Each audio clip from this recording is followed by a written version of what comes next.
Magandang gabi po sa ating lahat mga kaibigan. Kumusta na po kayo? Sana po na may nasa mabuti kayong kalagayan kahit pa patuloy ang malakas-lakas at manakanakang pag-ulan dito sa Metro Manila.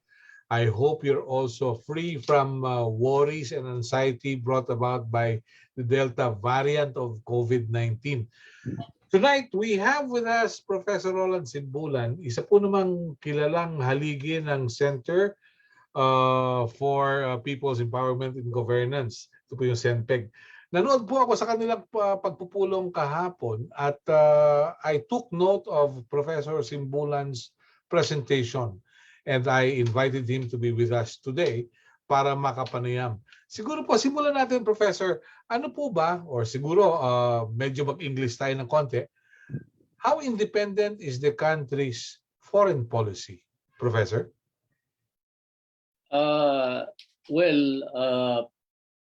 Yung patakarang panlabas or foreign policy ng Pilipinas, masasabi ko lang na although itong mga nakaraang 5 taon under President Duterte, no, marami tayong narinig na rhetoric, no, declarations, public declarations by no less than the President himself. But basically, I have not seen a drastic or change in actual policy, no?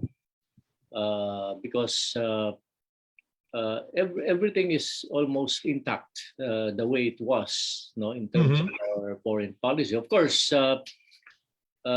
yung bago dito siguro, yung I think during the past few years, yung image natin, no, our image in the international community, I would say has suffered, no, because for the reason that no less than the President has recently been investigated by the United Nations Human Rights Council, and there is also a pending investigation before no less than the International Criminal Court, no,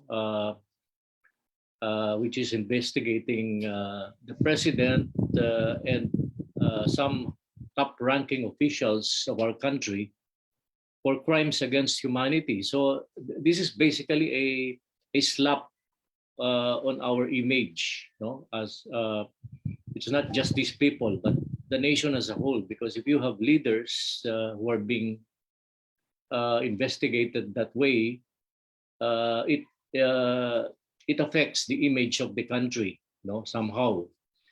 And also, the other thing that has really affected our international image is the perception, no. Although, as I said, basically, nothing has really changed in terms of our actual foreign policy, no, and international relations. But there's a very strong perception, not just in the Philippines, but especially abroad, that the country under President Duterte has actually taken a pivot to China, no, a pivot to China. So I think our image has suffered because despite the observed aggressiveness of China, especially in the West Philippine Sea, where other countries have themselves issued strong objections, no, our leadership, our national, no less than our highest national leadership, has tolerated, if not defended publicly, China's perceived aggressive moves, no, in the South China Sea, no, especially its as far as the 9-dash line is concerned, and also because of the position since 2016 of President Duterte to practically ignore the resolution of the International arbitration court in The Hague pertaining to the South China Sea and pertaining to our complaint before the International Arbitration Court. So that also has somehow affected our image, no, of not standing up for our national interest in exchange probably for what the national leadership believes would be benefits in terms of investments, loans, and so forth coming from China, no, and which I said last night have not been delivered, realized up to now after 5 years, no. So there is this disappointment somehow that, and this is the reason why I think in the SONA State of the Nation address by no less than the president himself, he did not mention any of these returns, so-called, no, these benefits, because had there been significant returns or benefits from our position vis-a-vis China, this would have been mentioned by no less than the president in his last SONA, because this is the only best way to justify the position of the Philippine government, no, in the past 5 years vis-a-vis our perceived pivot to China. I said that it's basically perceived because our relations with the United States, security-wise, economically, and even politically, remain intact. No, remain intact. I have not seen since 2016, when the president first declared in his speech in Beijing during a meeting there, when he publicly declared our independence from the United States, no, and basically the severance of ties with the United States. I have not seen any official policy document in of the Department of Foreign Affairs and also the Department of National Defense backing up that pronouncement. You know, because if a country is going to shift radically from something, you know, there has to be a document, especially with these departments, that would be the guide of our personnel, no, dealing. So you're referring to the departments of national defense, transportation, DICT, and the like. Melo, especially Melo, with the Department of Foreign Affairs and the Department of National Defense, because these two, through these two departments, we are dealing with the United States. You see, so if we are going to take a more independent policy from the United States and, let us say, not necessarily severe, but even restructure our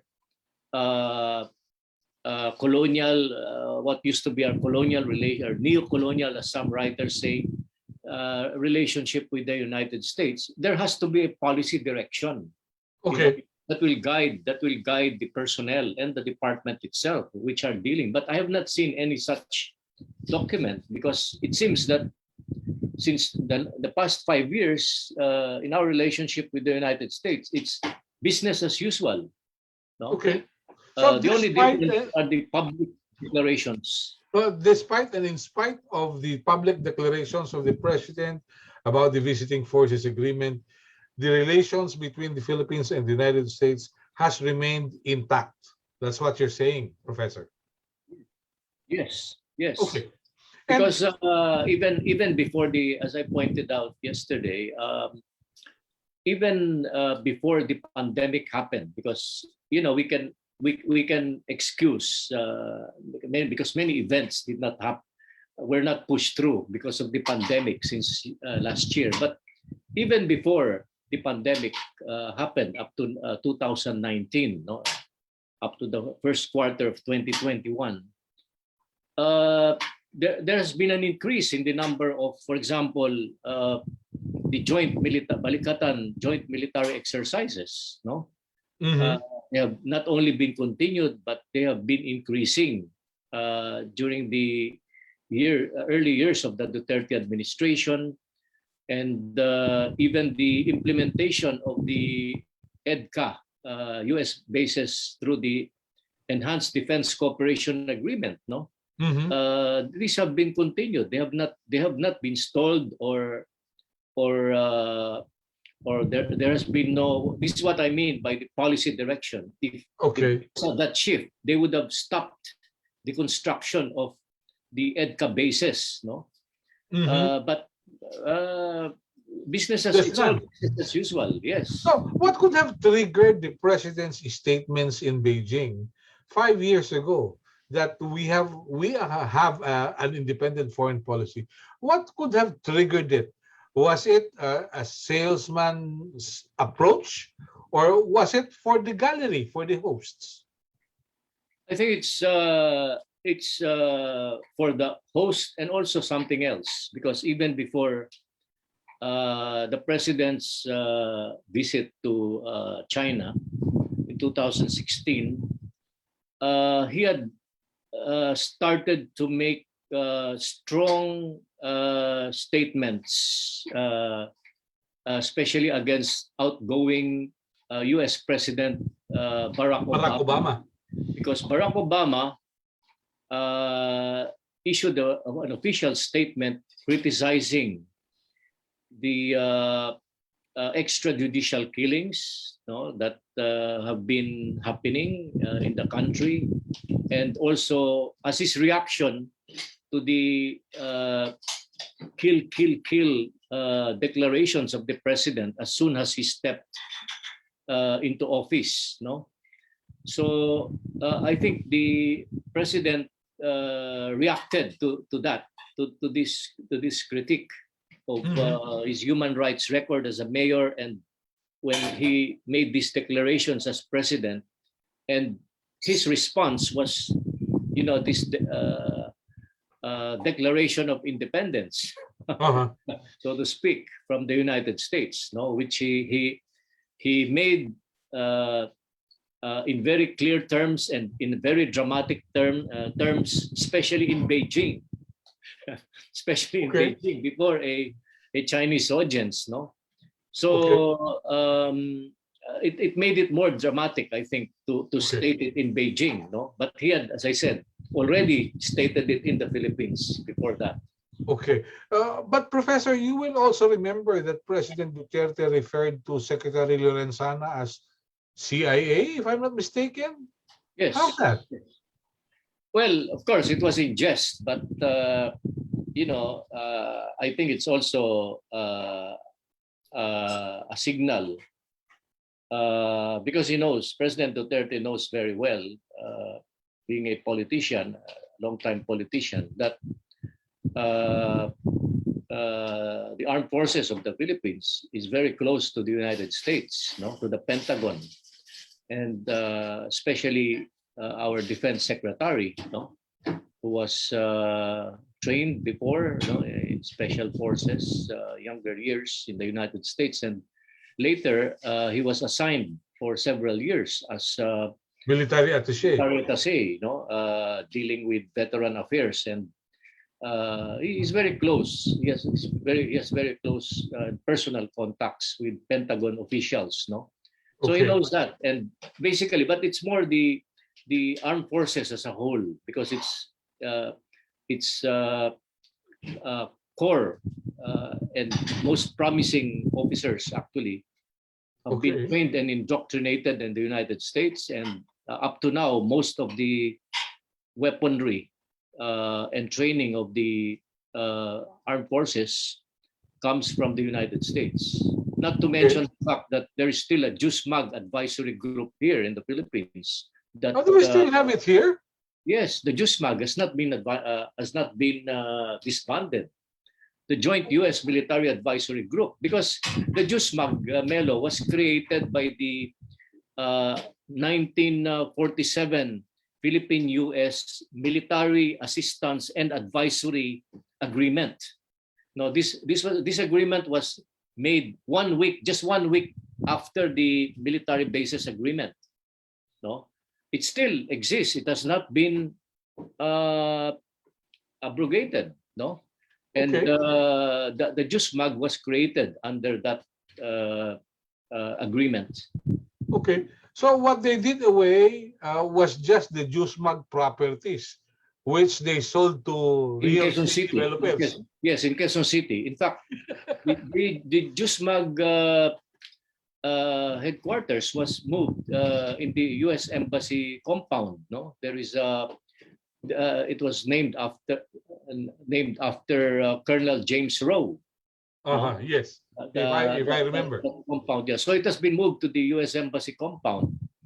So still here, they're still active. Although it has been, I would say that compared to the Previous ones, 50s and 60s, it has been the personnel have been trimmed down. No, but okay. it still exists. Still exists. Okay, but if we are to look back in the 5 years of President Duterte, did we benefit from the perceived pivot to China in terms of foreign direct investments, in terms of ODA and the like? Well, as I pointed out, because the ODA for foreign direct investments and also other transactions, state to state as well as private transactions with China, with any country, including especially China. These have their own dynamic, because even if there are differences between two countries, on a state-to-state level, you can still do business with a country, And a good example of this is Vietnam, Vietnam, which has had many past and present and still potential conflict areas with China. It has a common land border which has been contested, always been contested. It continues its conflicts regarding maritime affairs, like the Philippines, its problems with exclusive economic zones being intruded by China, and there have been many occasions when blood was even spilled, shed because of clashes, armed clashes. Despite this, and because Vietnam is consistent in standing its ground, whenever its territory, as well as territorial waters and exclusive economic zones are intruded by China or any other country, it really does its best, to protect its interests, So and I think that because of that, China has come to respect Vietnam for that, and because of that, as I mentioned also yesterday, Vietnam has the largest volume of trade among ASEAN countries with China. It has it gets the most number of tourists from China among the ASEAN countries.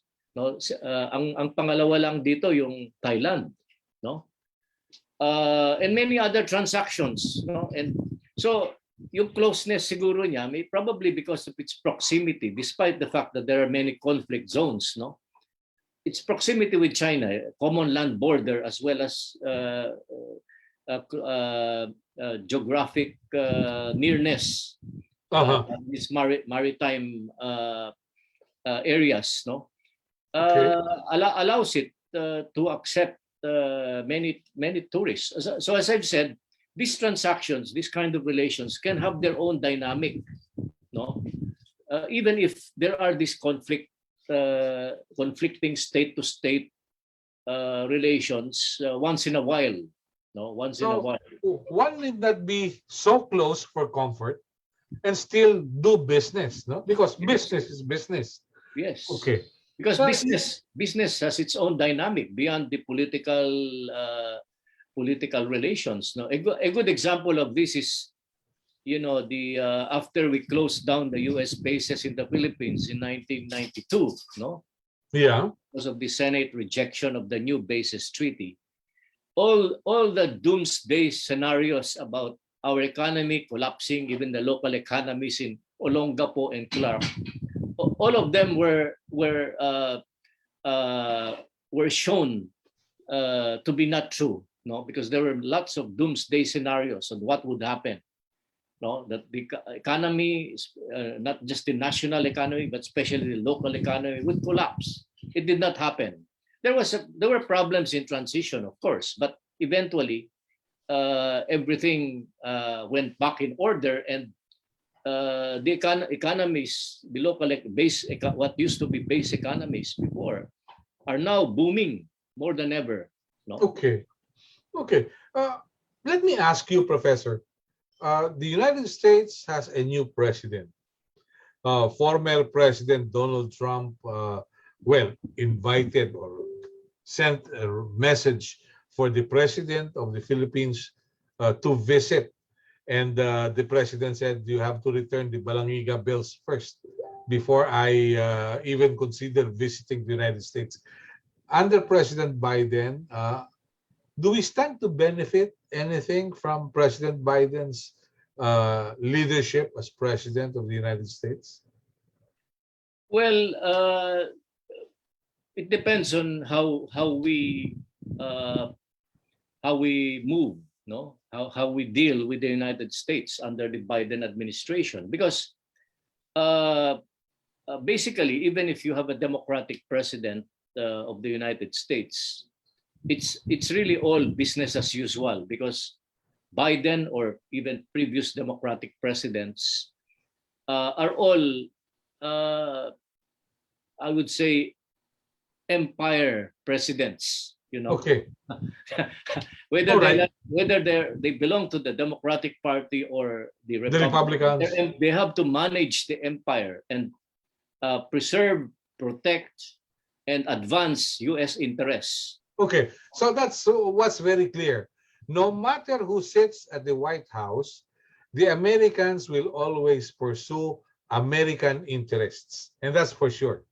Yes, Okay. it's just a matter of style, because normally the Republicans, just a matter of style. The Republicans are more warlike in rhetoric, no. Uh-huh. The Democrats, in their style, rely more on diplomacy and they strongly believe in multilateralism, meaning heavy reliance on alliance building.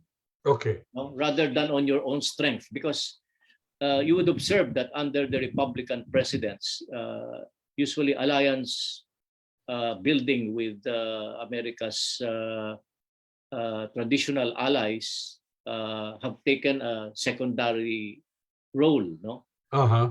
U.S. under Republicans have relied more on the force of the global Coalition. global military Okay. machinery. You followed the career of President Joe Biden. What was he when he was still a senator? Can you provide, let's say, a brief backgrounder of the man who now sits at the White House? Well, before he became president of the United States, Joe Biden had a long career since 1972, when he was elected to the U.S. Senate. He had a long career, especially in foreign policy, because that's the expertise that he developed as a senator, no, since 1972. And then also, when he was the vice president of President Obama, as vice president, he became, because of his long career and specializing in foreign policy, he became the de facto foreign policy advisor of President Obama, because that's his strength. Now, what was perhaps your question? What was his track record? Well, although his rhetoric compared to President Trump is more diplomatic and more tactful, but policy-wise and based on his core beliefs and on the stand that he has taken, he has been an active supporter of U.S. intervention in other countries. No? Like for example, from way back the 70s, the Vietnam War. No, he was considered, although he was a Democrat, but he was considered as one of the hawks in the Democratic Party, even at that time. No, one of the hawks. And remember there were whistleblowers. No, like Daniel Ellsberg, no, of the Pentagon Papers. He wanted him to be punished severely for being a whistleblower. Really? Yeah, he wanted. He was one of the within the Democratic Party there are doves and hawks. He developed a track record of being a hawk because he was at the forefront of wanting to prosecute all the whistleblowers, starting from Daniel Ellsberg and even up to the present. No, the more recent whistleblowers like Ed Snowden. No, also. The wars waged by the United States in other countries such as Iraq, Afghanistan, probably Grenada. Interventions in Grenada, yes, Grenada in the 80s under Reagan, and other interventions. No, he was a supporter of this. You see, the only thing that he wanted was that the executive power when it comes to interventions and special operations, the executive power be shared with the U.S. Congressional Intelligence Committees. You see, because he did not want that power to be implemented as an executive decision only by the office of the president or the executive. So it has to have the concurrence of the Senate. Yes. That's the only thing he wanted. But he was a full supporter of these interventions, including political assassinations, covert political assassinations of foreign leaders. Yes, in Latin America. Also drones. No, the use of drones in attacking people who are perceived to be enemies of the state. Yes, and which was widely done, especially in the war in Iraq and Afghanistan. So the only thing that he wants, as I said, is that this kind of decision making be shared with the U.S. the specialized U.S. congressional committee, especially on intelligence.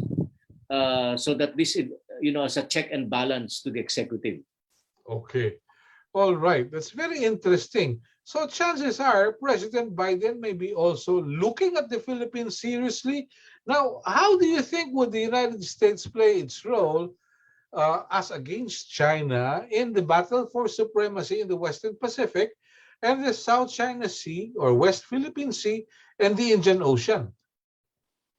Well, the advantage of the United States is that they are already here, no, in the Philippines. They have long been here. We have long been under the security umbrella of the United States, and the U.S. has several existing security agreements with the Philippines, no, which are being implemented until today.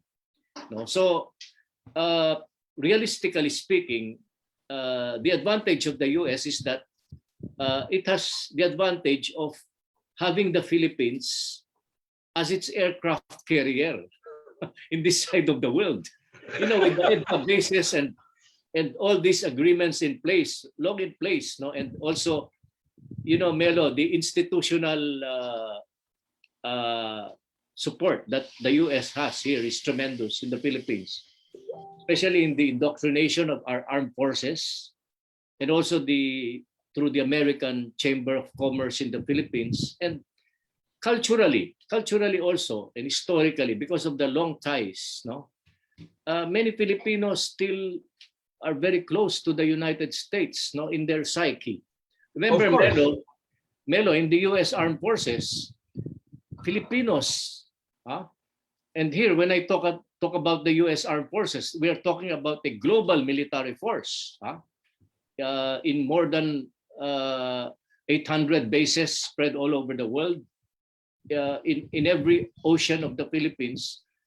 The Filipinos in the U.S. Armed Forces are the largest Asian immigrant population, no, whose In the armed forces. members are in the U.S. Armed Forces. Practically every U.S. base overseas and in the United States, as well as in their fleets, you have Filipinos there serving. You know, you put this together, no, and you can imagine that the Philippines up to now is like an aircraft carrier of the United States. No, and that's why we are tied. So, and that's why President Duterte, even if, let us say, he really wanted to have a kind of pivot towards China, it would have perhaps threatened this very position if he had taken that seriously or taken that move. That's why, Okay. this joke about Lorenzana being CIA, that's in jest, as well as there's something serious about that Okay. statement. If I recall, I had an interview with Dr. Chester Cabalza of the University of the Philippines. He's an anthropologist by training, but studied military diplomacy at the PLA Academy in China and the United States.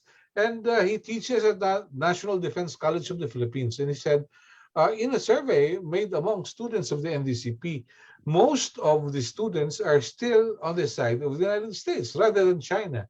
So would that explain some uncertainty in the armed forces of the Philippines as far as the president's perceived pivot to China?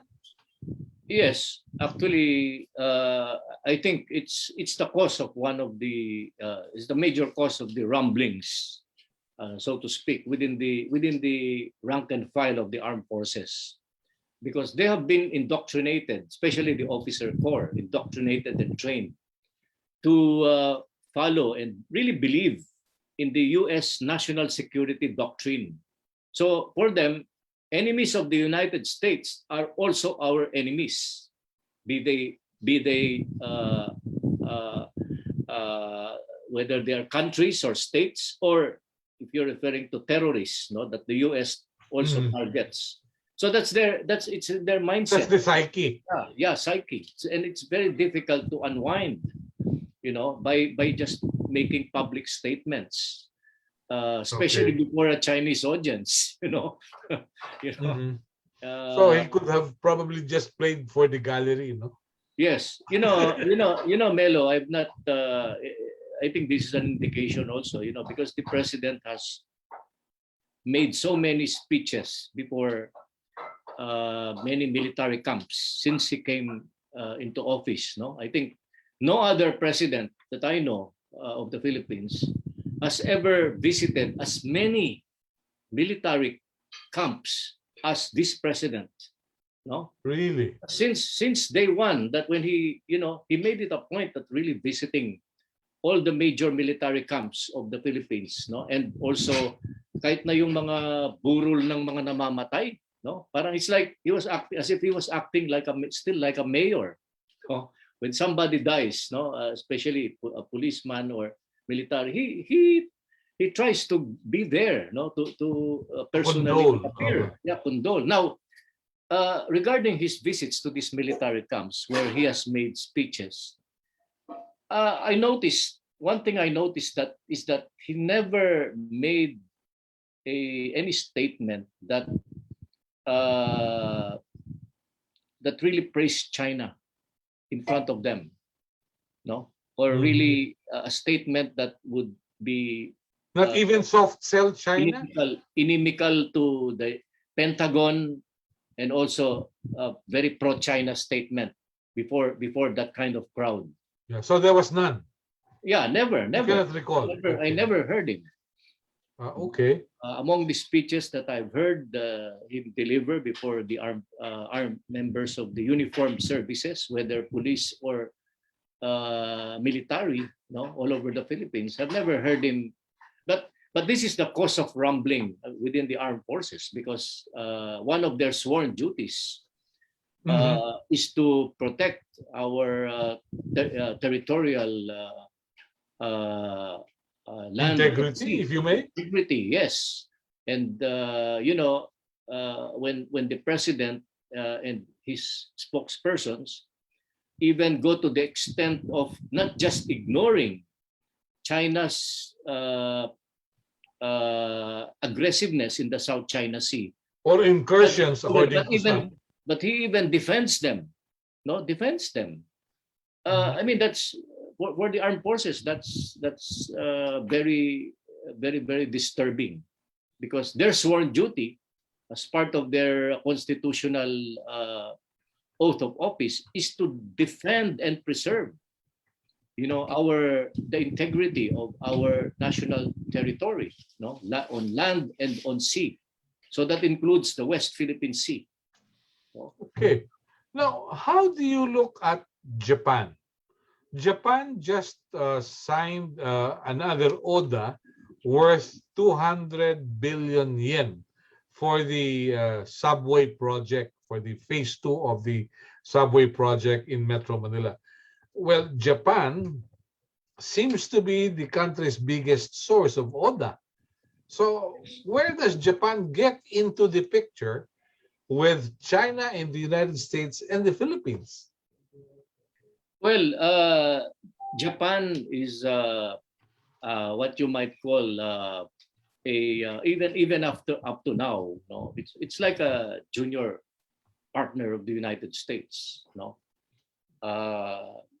economically, politically, and even security-wise, no. Mm-hmm.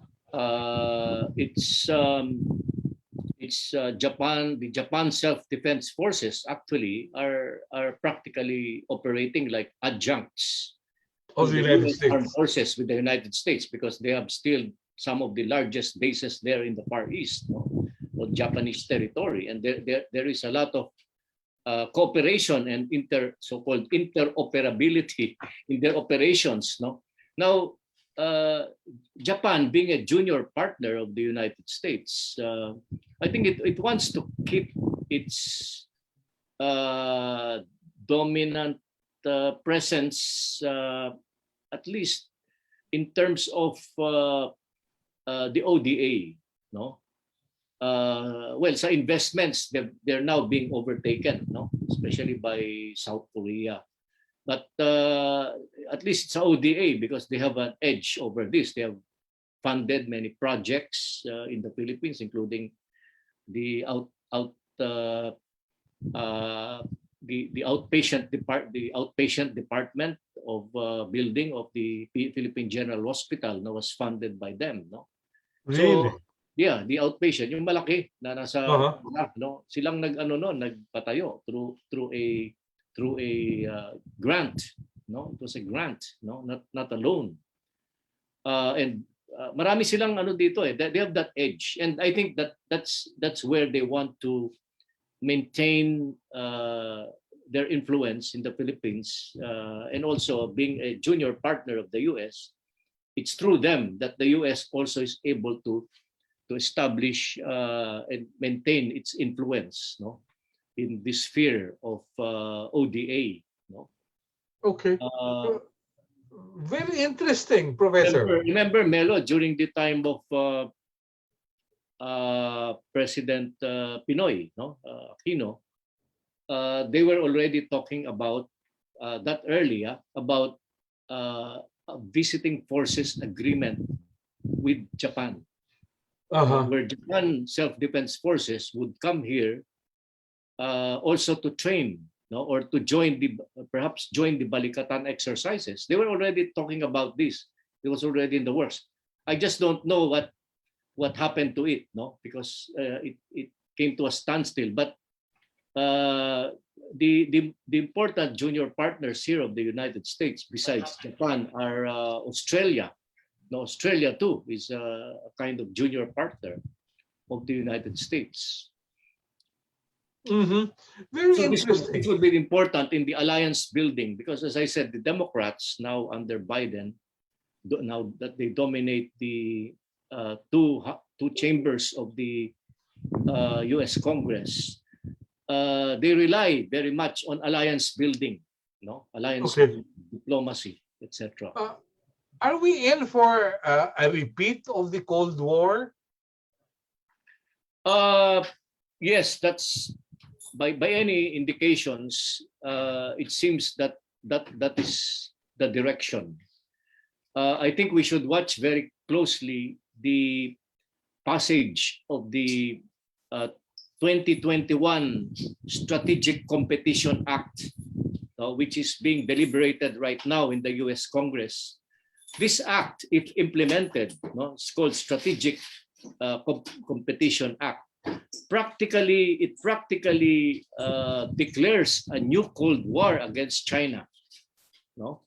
It practically declares a new Cold War officially, and because I think they're threatened by the growing economic prowess of China.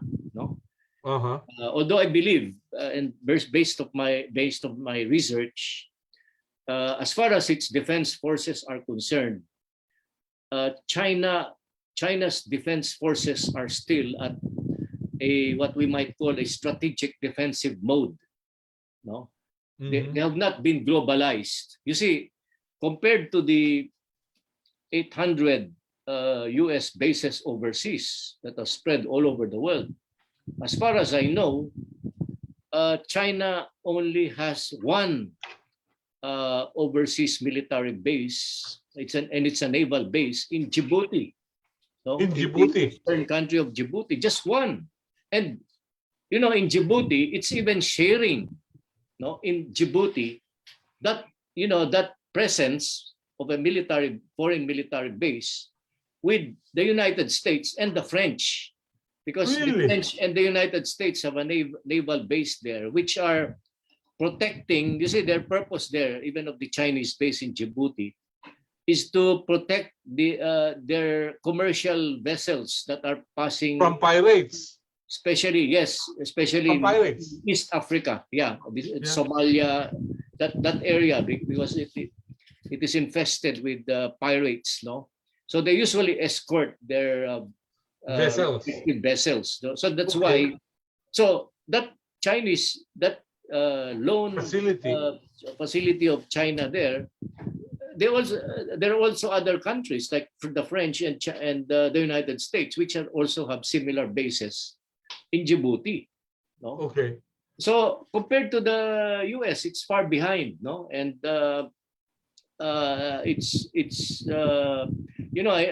Melo, I think because the United States has for a long time been so used with dominating all the seas, all the oceans in the world, including the the South China Sea. Now just because China is now a very strong economic power, and China now wants to protect its interests, especially in its own backyard.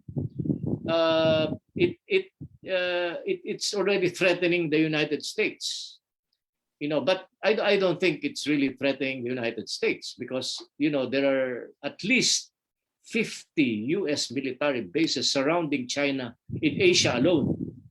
50 from northern Japan up to the Diego Garcia Island in the Indian Ocean. And in Singapore, they also have a presence there, the U.S. Navy. And the Philippines, the EDCA bases, and you have also Taiwan. They have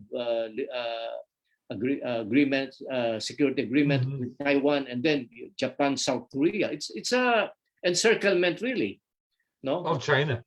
Okay, China. but Professor, while the Philippine Constitution has barred and banned foreign military bases in the Philippines, do you see that the Americans would have their base in the country anytime soon? What instruments or what strategies will they use so as not to violate the Constitution? Well, they're already doing it, Melo, because through the VFA and through The EDCA? there are besides the VFA, there's also the MLSA in 2004. No, this is the Mutual Logistics Support Agreement, RPUS, no, which allows the U.S. to deploy logistical equipment in the Philippines, especially in some of our peers, no, and also, of course, the Enhanced Defense Cooperation Agreement, which allows them to construct or install U.S. military installations in our military camps of the AFP in any part of the country. Of course, they will have to request it from the AFP. No? But, many of our ports have seen port visits by U.S. armed forces, submarines, and personnel, and also our airfields are being visited anytime, no, under these agreements. So even without establishing a large military base, unlike during the Cold War when they had Clark and Subic, which were really like American republics in our territory, now they don't need that. With the kind of technology now, all you need are just small pockets of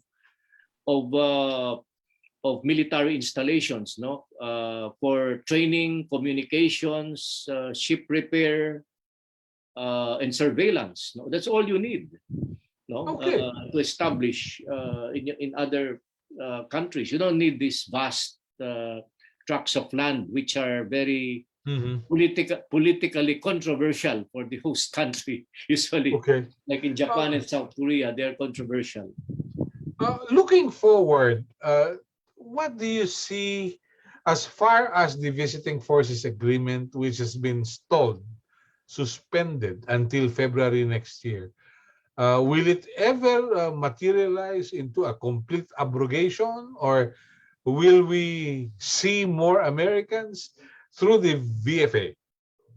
Well, there has already been a recent development to this because a few days ago, Defense Secretary Lorenzana announced that there are ongoing discussions, no, between the armed forces and the Pentagon regarding the improvements, no, improvements in the implementation of the Visiting Forces Agreement.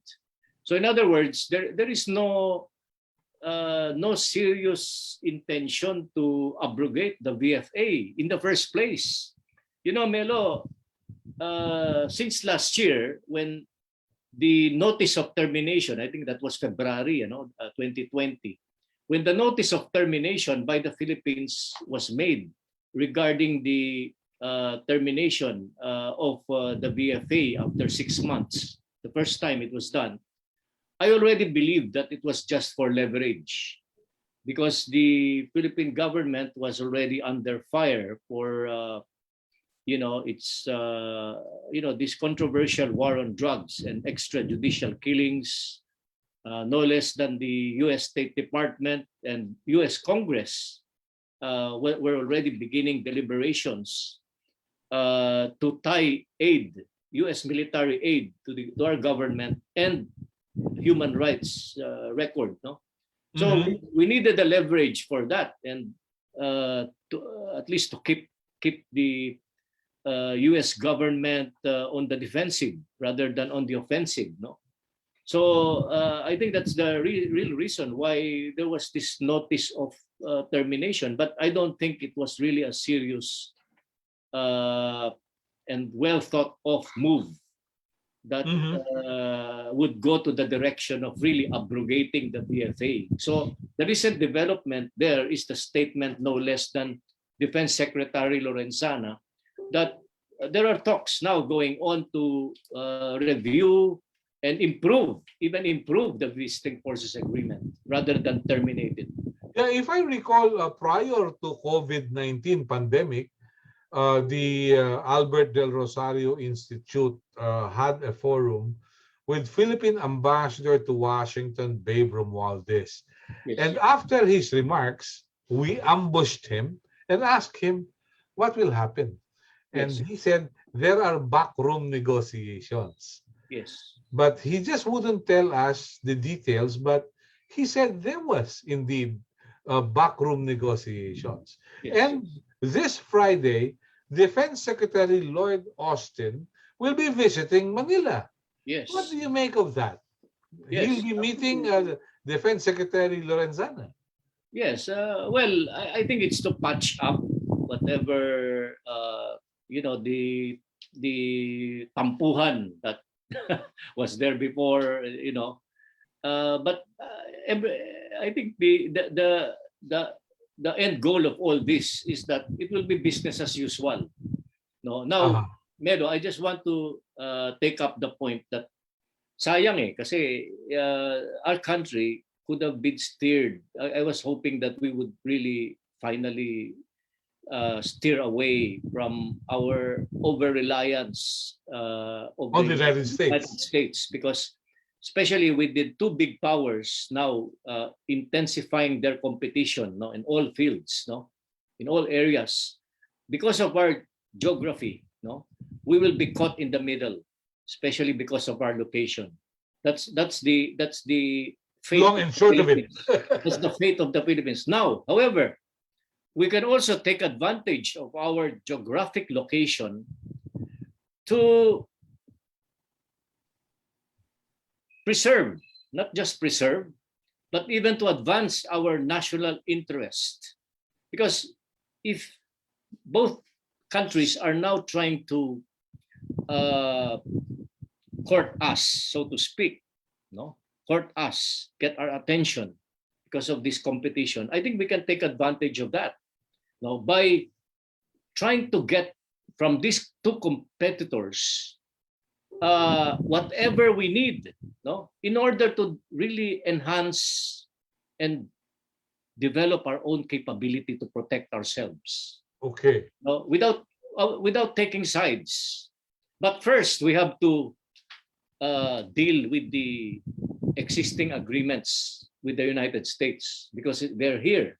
That's the advantage of the US, Nakaugat na. Nakagarahe na sila dito. Nakaugat.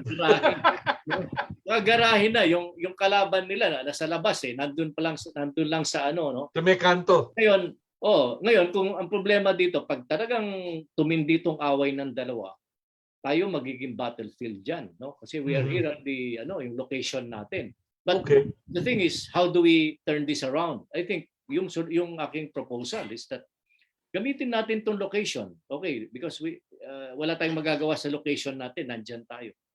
Para makuha, to pit these two competitors with each other so that we can get the things we really need to finally modernize our armed forces. But let me ask you, Professor, Vietnam has no military alliance with any other country. The same holds true for Indonesia and Malaysia, and yet they can stand on their own. Actually, what makes them different from us? Melo, just to correct you, Vietnam has had a long military alliance with the former Soviet Union. Former Soviet Union, and I believe that Russia, which took over some of the agreements that the former Soviet Union had with other countries, still continues to have a strong relationship with Vietnam. They have exchanges in defense cooperation. These are still maintained. But basically, the Vietnamese are really very nationalistic, very patriotic. They may deal with other countries, but they do not allow their national interest to be set aside. They are doing this so that they are dealing with Russia or any other country in order to strengthen their capability. No, Okay. that's So that's the that's difference between the Philippines and Vietnam. yes, that's the difference. Okay. Tayo kasi nakasandal we are over reliant on But we the can always say something when a visa of a close friend of the president gets rejected, no? Or yes. revoked. Parang napakababaw na rason, ano? Yeah, yeah, yeah. Well, Resolution. Indonesia, if I recall it right, during the visit of the trade minister of Indonesia, ang Secretary of Agriculture at the time was Manny Piñol. And at the formal meeting at what used to be Makati Shangri-La, Secretary Piñol said, well, we are neighbors, we are friends, but please tell the Secretary of Fisheries not to blast Filipino boats who accidentally get into Indonesian territories. Why is it that Indonesia can do it and we cannot? Well, meron na silang Melo meron na silang submarines No, do you know that after the end of the Cold War, no, after the end of the Cold War kasi nawala ang East Germany di ba? Melo, after the reunification, nawala yung East Germany. Yung dating East Germany, I think if I'm not mistaken, almost half of their naval fleet, no, including submarines, no, binili ng Indonesia. No? Really? Oh, yung package siyang binili, no, yung half of what used to be the East German Navy, no, at marami dito mga Russian made. Mga may submarine, merong vessels, and after this nakipag joint venture pa ang mga ilang defense industries ng Indonesia with some European partners to build ships, no, for Really? warships. Yeah. Okay. So may capability. What about Malaysia? Malaysia is also trying seriously to follow. Well, comparatively speaking, for the past 50 years, more than 50 years, that we have had this strong relationship with special relationship with the US. What is very interesting is that while we have had this relationship with the US, which is the #1 military superpower in the world, we have become the weakest, no, in terms of our external defense, because the United States, through its agreements with us, has made sure that we will not have an external defense capability. No? Kasi matagal na tayong may special relationship, pero dahil nakasandal tayo sa kanila, lalo na nandito yung US bases nila, and then with the VFA, balik uli dun sa dependence on them, no, on the US 7th Fleet for our external defense. So that's why we lag far behind our ASEAN countries when it comes to defense, external defense capability. Ang lumakas lang sa atin yung infantry, yung sa army, because of the counterinsurgency campaigns, no? Okay. Yeah. But beyond that, wala. Pero, beyond that, wala. Okay. I'm taking much of your time, but please share with us your views on the coming elections. How will the superpowers make their presence felt in the coming elections? Will they ever make their presence felt in the first place? Yes, naturally, because we have always been, especially because of our location, our strategic location, we have always been the bone of contention of foreign countries, past and present. Remember noon pa, Melo, kahit na nakuha na tayo ng Kastila, gusto pa tayong pasukan kunin ng mga British, no? And even the Dutch also tried to kaya lang malakas na noon consolidated na ang mga Kastila noon, no? But the British were able to take over Intramuros for at least 4 years. Umatras sa Pampanga yung mga puwersa ng pero later after 4 years doon lang na-recover ang Intramuros from the British, no? Now, at present, naturally, because we are, because of our location and siguro na-enhance pa dati yung pagiging bone of contention natin, naturally, the big powers would be interested in having a friendly ally in the So natural yan, they would like their own kanya-kanyang Manchurian candidate, so to speak, no? Na susuportahan nila. And now there in modern times there are many ways of doing that, no? Ito mga troll armies, no? Lalo na yung tinatawag natin nilang ngayon, sharp power, no? Sharp power. Okay. You can penetrate your system, get information, and at pwede magkalat ng disinformation. Nandiyan din yung social media, no? These are the new instruments of in elections, no? Okay. So, how would the Filipinos know who the candidates are of these superpowers? How would we know? How Well, can we be guided in choosing the right one? Because the thing that's wrong is, I've been hearing this from people. We choose the least evil. Now the question is, why do we have to base our choices on evil, whether worst or least? No. Well, tingnan natin yung talaga, yung kanyang background. I just want to warn that we should not base our choices on popularity, no? Kasi yun ang problema natin lalo na sa the type of electoral system we have. You can have a well-known basketball player, a boxer, or a showbiz personality being catapulted to the highest post in the land, no? Kahit na walang preparation, no? Or track record, no? Yun ang talaga sa ating system unlike just to be fair with other countries, no, yung since the China recently celebrated, di ba, yung centenary ng kanilang founding ng Communist Party, Mm-hmm. Yung system nila, nobody can get as high as the top post there, no? In the Chinese government kung hindi ka talaga sinala, no? Kung wala kang performance sa lower levels.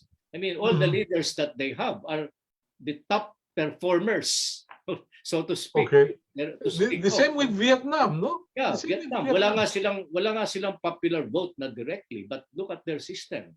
No? They're the leaders that they place in the top positions, no, are somehow the best ones, the most experienced leaders, no?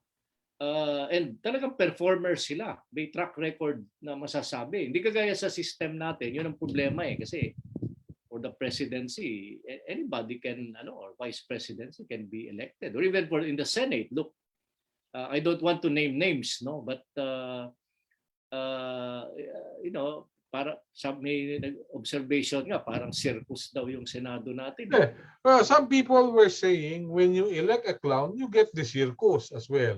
Yes. Yun ang sabi.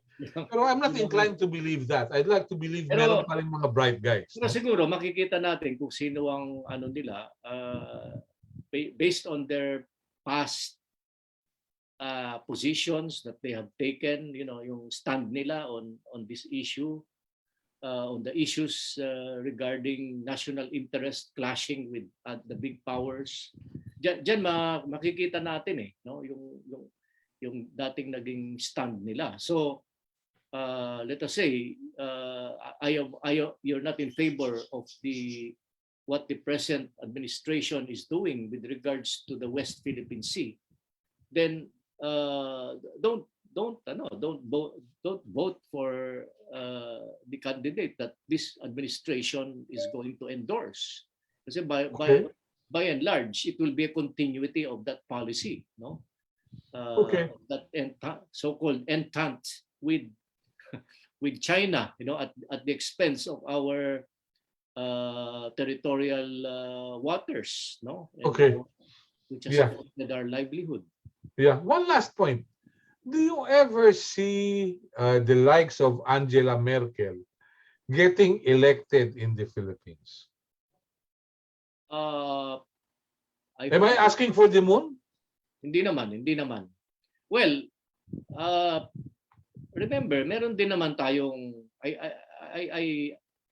I personally believe in the integrity even of our vice president, yung current vice president. Mhm.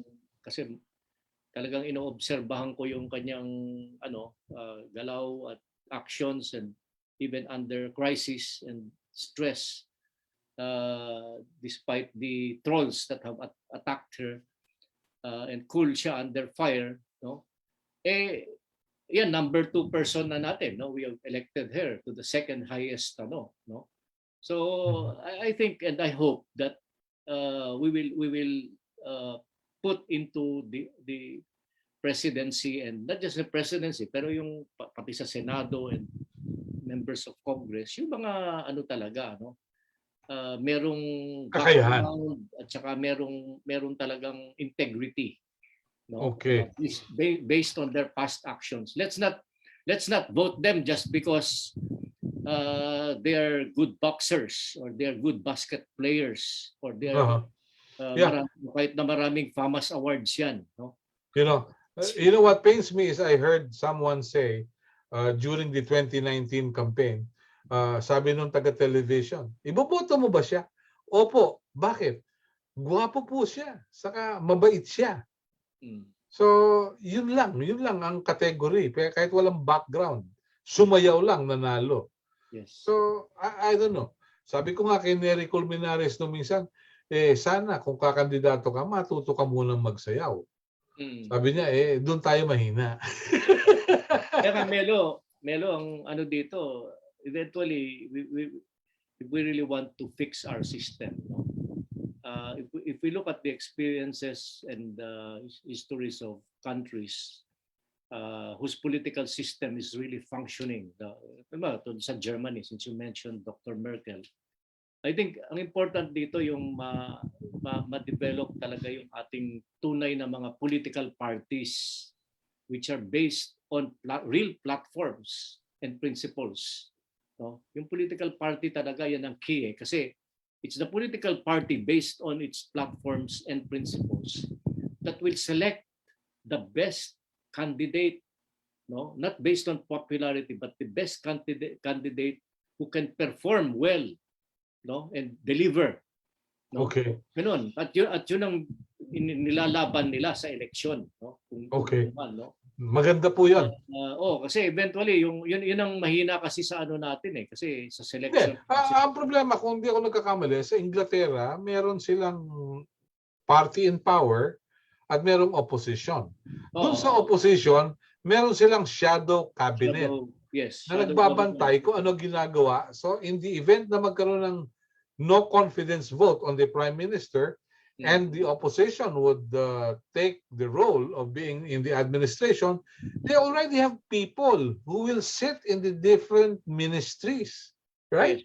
Yes. At saka yung nila, yung mga tunay na political parties, Melo, hindi lang mga mga politicians, but meron talaga silang organizations, merong structure. So kahit na walang eleksyon o matagal pa yung eleksyon, nag-aano ito, they are functioning. They recruit members, meron silang party education, may membership talaga na dinidevelop, tapos along their party platforms. Tapos ang nagiging test ng strength nila, eventually pag magkakaroon ng eleksyon, kasi yung kanilang groundwork, yung kanilang lalo na recruitment and indoctrination sa grassroots, yan ang ilalaban nila pag may election. But they operate actively on issues even after, before, and kahit na wala pang election. Functions na. Pero you cannot do that in the Philippines because if the father's term is about to expire, then probably a son or a daughter or the wife would take the place. Ito na yung political dynasties. Yes, yes. Yun ang, So how do you beat that? How do you pass laws when people who are supposed to pass laws will be severely affected should they bar political dynasties? yeah, So, hindi ma, chicken and egg to eh. yeah, kasi itong constitution natin kasi dinugtong dun sa prohibition of political dynasties, yung as may be provided by law. Eh, sino gagawa ng law kundi yung kongreso ng mga political dynasties, di ba? Kaya nga since 1987 nung mapasa itong constitution na ito, marami ng beses nag-file yung ilang individual congressmen and senators ng batas, panukalang batas, to try to implement. Pero wala, nababara because how can these people, these dynastic politicians, legislate against their own interests, especially suicide. That's suicide. Family and business interest. Eh, wag ka nang lumayo doon sa aming lalawigan sa Quezon. Pag binato mo yung Kapitolyo, chances are, sabi nga nila, baka tamaan mo, Suarez. Yes.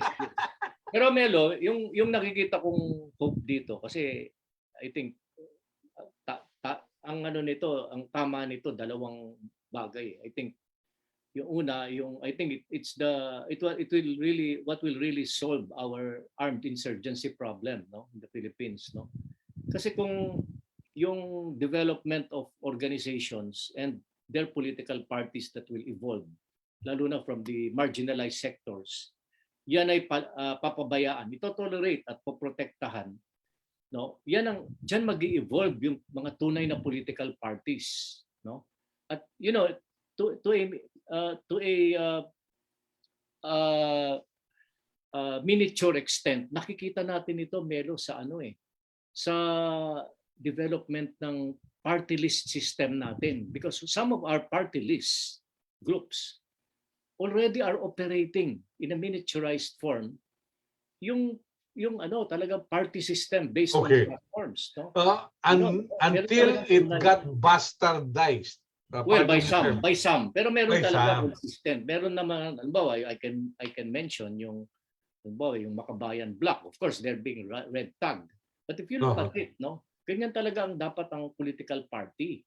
Ngayon, kung ito-tolerate ito, no, ito-tolerate at even protect itong ganito, yung development of these groups, they will evolve into a political party of the marginalized sectors based on platforms. So, eventually, yung mga taong may galit sa gobyerno, basta hindi mo sila hinaharas, hindi mo sila pinapatay, they will participate through that channel. No, anyway, at dapat yun ang encourage. So, on one hand, yun yung armed insurgency. Number two, yung tunay na political party system sa Philippines, no, which I think is about time we talked about it and really serious. Yan, eventually it will evolve, no? As ganyan ang experience ng ibang countries. Okay. Yeah. It solved their armed insurgencies. Okay.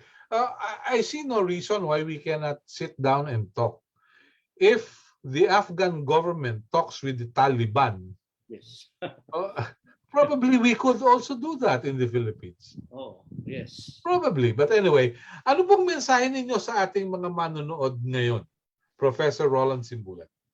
Well, kasi lumalapit na talaga ang 2022 elections, no? I think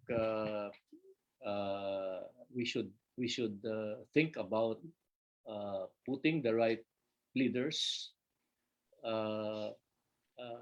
in government, no, so that they can really deliver, no, kahit na walang masyadong pasiklaban or drama, no.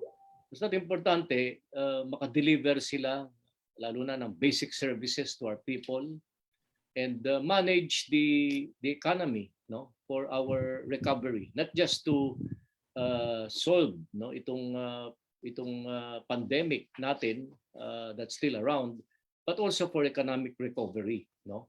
So I call my message especially is particularly for the youth, no, the youth, especially the new voters, the expected 14 million new voters.